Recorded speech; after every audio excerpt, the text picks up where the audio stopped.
วันสงกรานต์ข่อยพี่น้องพร้อมแล้วนี่เอาเลยบ่ให้เฮ็ดยังให้จับยังให้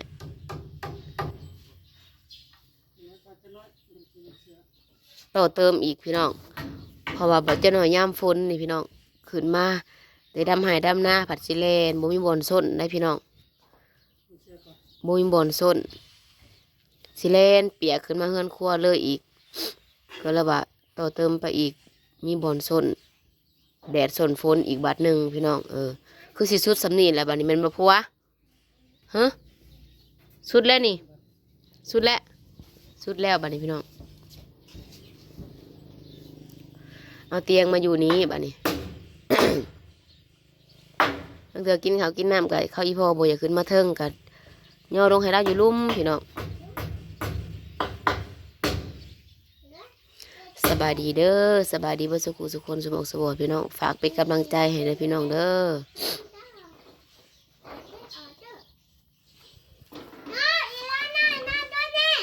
งามงามนี่ยืมไม้ตะเคียนมาเห็ดพี่น้องบ่แม่นยืมมาเห็ดใส่เฮือนได้ยืมมาอันเหยียบมายังนี่แหละยืมมาเป็นไม้คำจ่าย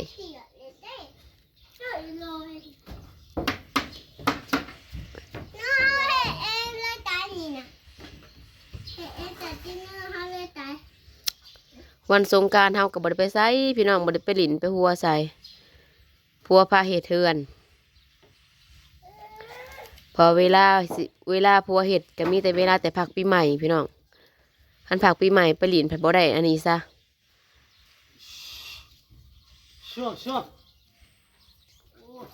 มีแต่เวลาเฮ็ดเวลาสร้างพี่น้องบ่มีเวลาเฮ็ดเอาเลยบ่หรือสิต่อไม้ก่อนทายเฮ็ดถอกทิมมุไปถอกทิมไปลูกไปถอกทิมลูกบ่เทิงจะบ่จักเลยน้อยหนึ่งพอดี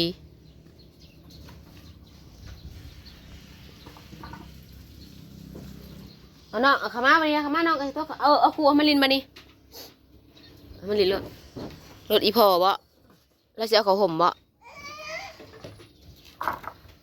เรือสิเมื่อบ้านเดียวอีแม่สิเมื่อบ้านได้ฮะ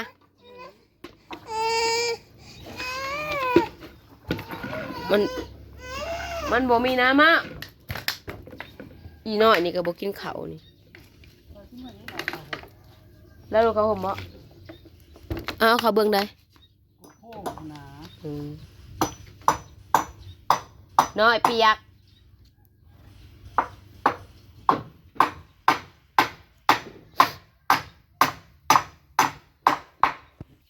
แดดก็บ่ได้อยู่พี่น้องหมูน่ะกินถึมเขาน่ะกินกลางคืนกลางเว้นมาเขาน่ะนอนเขาน่ะกลางคืนนอนกลางเว้นมาเฮ็ดเวียกต่อเติมในวันสงกรานต์พี่น้องคอยขึ้นยงบ่ให้ลงจักเสือนะพี่น้องเนาะมื้อสันวันดีเฮาก็ต่อเติมเข้าไปเห็นยังมาเห็นมันดู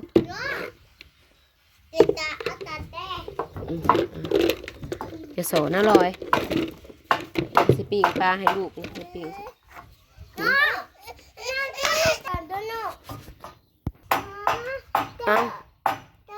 เปิดแล้วนี่แม่เปิดแล้วนี่เคยบ้าดิปลาลุงนะไหมเอายังจะแก้มนะมึงเนี่ยนะใครสิได้จับเอาคือบ่เซิงบัดเลยสิได้ลงไปจับไม้ให้ครัวก่อนเด้อพี่น้องเมื่อเช้านี้ตอนยกเถาตะเคียวเปิดเพลงกันเลยบ่ได้มาถ่ายพี่น้องยกเช้ากับเปิดเพลงกับติลิกทิศเช้านี่แล้วก็ต่อเติมตัวนี้แถวนี้กับบริถ่ายคลิปพี่น้องเพราะว่าเห็ดทรงพ่อเมียเนาะเรียนเอาลูกน้ำพร้อมเนี่ยคันใด2 ห้องบริษัทกันได้พี่น้องห้องนี้น้อยห้องนี้ใหญ่ตามเสาตัวนี้แล้วยิงตามแบบเพื่อนครัวนี่แหละอีพอว่ายืนมันก็บ่ยืนไปได้หรอกเนาะเฮ้ยเนาะจับบ่จับได้สิลุงเห็นไหน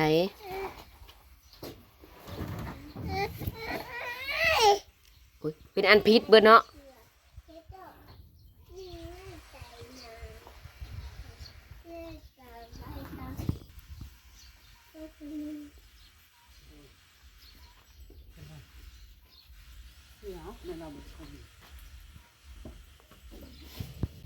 มาอีกบาทนี่พี่น้องสุดพุ่นอันหนึ่งบ่นะ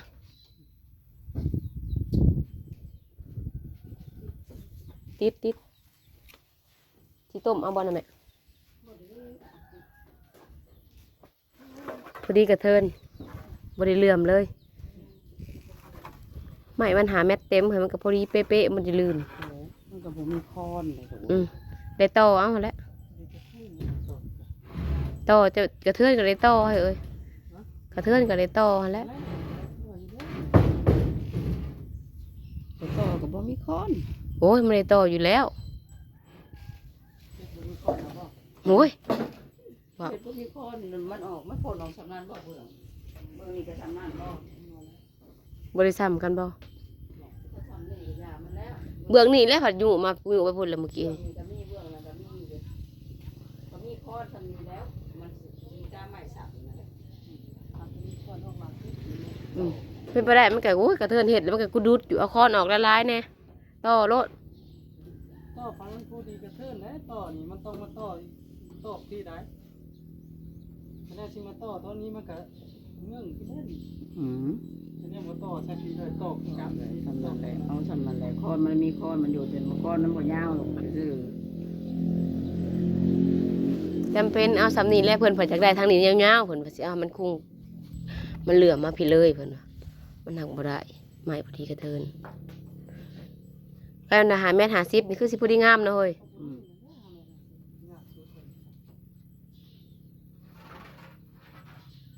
ไปลงไปหาลงน้ำมาตัดเสาออกเด้อนะเอาจักสติงไปตัดเสาออกนะ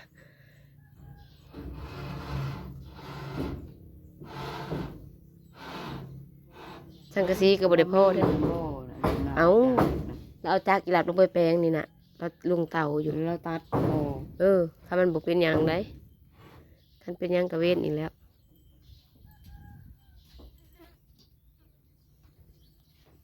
ย้ายอันนี้บ่นี่เอาย้ายแล้วก็ตอกให้มันแล้วแทกย้ายตอกให้มันแล้วหางก็เห็นฮอดแต่หันไปบ่ฮอดพี่หรือว่าคันใดเอาบ่ คันได้กายใส่คันได้เอานี่นะหาวิธีต่อกันนี่ก็ สิต่อได้หั่นเนาะบ่ได้ยอมเด้อยังหึงเนี่ยมันสิเอาสำนี้น่ะเอา4 เซน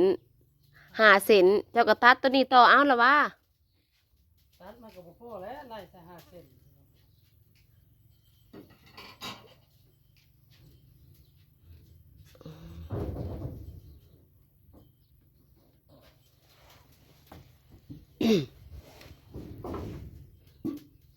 ยังแตกไหมบ่พอคือเก่าเอามาเผื่อหาเส้นอยู่เด้เผื่อต่ออยู่หาเส้นพอดีเจ้าสิเอาหาเส้น 5 เส้นมันพอดี เอาหา นี่มันเป็น5จุ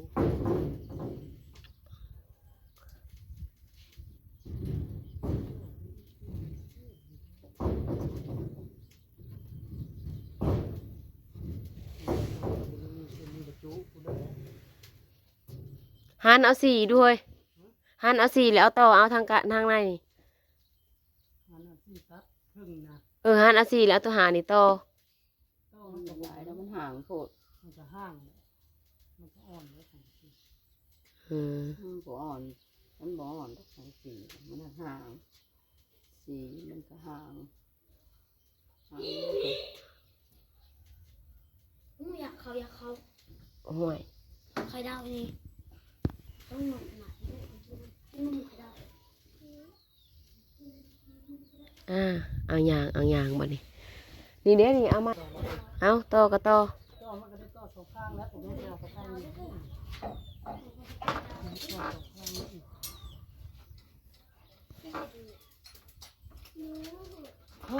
ผมดีแล้วขึ้นนะ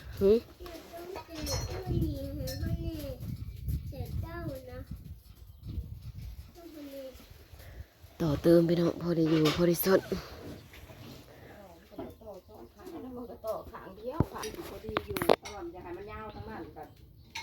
ต่อไปทางไหนมันยาว มันอยากให้ย่างเบื้องนี้แหล้วอยากให้ย่างเบื้องนี้ก็ต่อเบื้องนี้เลย ก้อนเบื้องนี้แต่ก็ย่างมันเป็นยับไม้มันชุดไม้นี่แหละทำไรก็ดีทำมาชุดไม้อยู่แล้วต่อไปให้มันยาว พอดีกระเทินเนาะพอดีกระเทินแหง เป็นไม้อีพ่อบ่ เหยียดไม้แล้วยาวบ่ จักเม็ดจักหัวจัก ไม้แล้วเห็นกระสันหนึ่ง มันบ่มีไม้ยาวดอกไม้นั่นนะไม้ขาวขาวเพื่อนเก่ามันจะกี่ได้แต่มันบ่ได้เป็นผ้าเอาหรอก บ่ไม้อันในคอกหมูอีพ่อนะไม้ในคอกหมูแล้วนะมันสั่นกว่านี้อีกเนาะแม่เนาะมันเห็นกระสัน นอนจ้างเอาปลา เออเห็นกระสันก็ดอดอยู่เข้าแบกขึ้นมานั่นกำลังเป็นรูปเป็นร่างพี่น้อง ต่อทั้งลุ่มเนาะต่อทั้งลุ่มหมดเลยเนาะนี่ต่อสลับเอาบ่ เจ้าอยากให้มันยาวเบื้องไหนหรือจะสิเอาสามกันหรือจะเอายาวเบื้องนี้ ก็จะเอายาวข้างนั่นแหละ นี่ โอ้ย คือเอายาวข้างนั้นวะ เป็นยังไงครับเมื่อที่แรกก็ออกจะมีคน เออ แล้วก็ให้แม่